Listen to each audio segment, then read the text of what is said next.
बुढीले घरमा पुरा टेन्सन दिएको कारणले गर्दाखेरि आज म यहाँनिर घुम्नु गइरहेको छु मेरो साथी खानलाई बोलाइकन।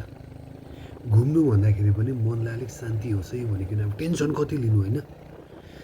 मैंने उसकी गली को छोड़ा, मैंने गली में दिल को तोड़ा, फिर भी सीने में धड़कता है ये दिल। मैंने दिल से उसे निकाला, जो ना करना था कर डाला, फिर भी याद उसी का करता है ये दिल। यो गीत चाहिँ म फुल साउन्डमा फुल भोल्युममा गाउँदै थिएँ, इमोसनल भइकन आँखा चिम गरिकन एक्लै हो।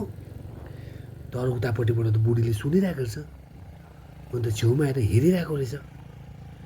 गीत गाइसक्दाखेरि त बुढी त आगो भयो, फायर अब बिच्केर आम्मामा। अहिले पनि तँलाई कसको याद आउँछ? 4 जना नानीहरू छ, कसलाई चाहिँ याद गर्दैछस् अरे? मैले भने 4 जना नानी चाहिँ कहाँ छ, 2 जना मात्रै छ त भनेको। एउटा कुकुर र बिरालो पनि छ नि, तेरै त नानीहरू हो अरे हो। आम्मा फायर भयो, फायर। पुरै टेन्सन भयो मलाई, के गर्नु भयो। अब घरमा बसी नसक्नु भयो। खानलाई बोलाएँ, ए खान जुन मसँग पुरा टेन्सन भयो भनेको। त्यो पनि बिहा गरेको भर्खर 4 दिन जस्तो मात्रै भएको छ, आइपुगेछ बिचरा।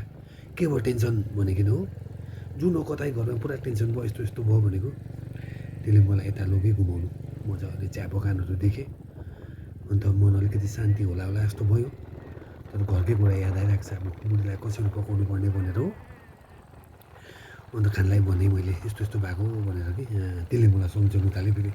अन्त यस्तो कुरा पनि, यस्तो गीत पनि गाउनुहुन्छ? बिहा गरिसकेर त भाइ पुरानो कुरा त गर्नै हुँदैन, यस्तो गीतहरू त गाउनै हुँदैन अरे। त्यही हो फेरि गधा साला। पहिला त्यसको गर्लफ्रेन्डसँग त्यसको झगडा हुँदाखेरि हो, आमा हात काट्ला जस्तो गरेको, अब नसा काट्ला जस्तो गर्ने, उल्टी गरेर रातभरि नसुतेर पानीमा भिजेर गर्ने मान्छे हो।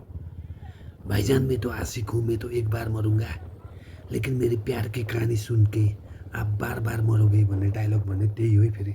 त्यसले मलाई सम्झाएको उटपटाङ कुराहरू। भर्खर 4 दिन त हुँदैछ बिहा गरेको होइन। मनमा भने गधा पहिला तेरो 1 वर्ष भइहालोस्, त्यहाँदेखि यो सब डायलग भन् मलाई भनेर मैले मनमा भने। तर घरमा चाहिँ टेन्सन चलिरहेको छ गाइज मेरो। अब आज बेलुका त च्यापु लक हो, कन्फर्म हो। कति दिन च्यापु लक हुने हो कुनै कुरा छैन, त्यसको ग्यारेन्टी छैन। यसो एडभाइस गर्नुहोस् है कमेन्ट बक्समा, कसरी पकाउनु पर्ने हो, के गर्नुपर्ने हो। टेन्सन छ क्या लाइफ, टेन्सन।